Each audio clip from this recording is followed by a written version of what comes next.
ರಾಜ್ಯದಲ್ಲಿ ಈಗಾಗಲೇ ಮಹಿಳಾ ಆಯೋಗ ಅಂತ ಇದೆ.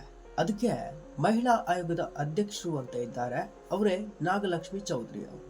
ಆದ್ರೆ ಈಗ ಪ್ರೆಸೆಂಟ್ ಆಗಿ ಅಲ್ಲಲ್ಲಿ ಪುರುಷರ ಮೇಲಿನ ದೌರ್ಜನ್ಯ ಅಥವಾ ಹತ್ಯೆಯನ್ನ ಸಾಲು ಸಾಲಾಗಿ ನೋಡ್ತಾ ಬರ್ತಾ ಇದ್ವಿ. ಅದಕ್ಕೋಸ್ಕರ ಈಗ ಒಂದು ಕಾನೂನು ತರಬೇಕು, ರಾಜ್ಯ ಪುರುಷರ ಆಯೋಗ ಮಾಡಬೇಕು ಅಂತ ಕೇಳ್ತಾ ಇದ್ದಾರೆ. ಕಾರಣ ಇಷ್ಟೇ, ಸಾಲು ಸಾಲು ಪುರುಷರ ಮೇಲೆ ಹತ್ಯೆ ಅಥವಾ ದೌರ್ಜನ್ಯ ನಡೀತಾ ಇದೆ.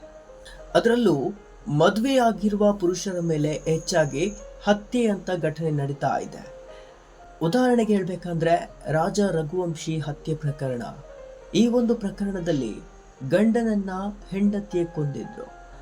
ನಂತರ ಹೇಳೋದಾದ್ರೆ ಇತ್ತೀಚೆಗೆ ಪುಣೆಯಲ್ಲಿ ನಡೆದ ಘಟನೆ, ಅದು ಕೇತನ್ ಮರ್ಡರ್ ಸ್ಟೋರಿಯಲ್ಲಿ ಶಿಯಾ ಗೋಯಲ್ ಅನ್ನೋಳು ತನ್ನ ಭಾವಿ ಪತಿಯನ್ನ ಕೊಂದು ಹಾಕಿದ್ದಾಳೆ.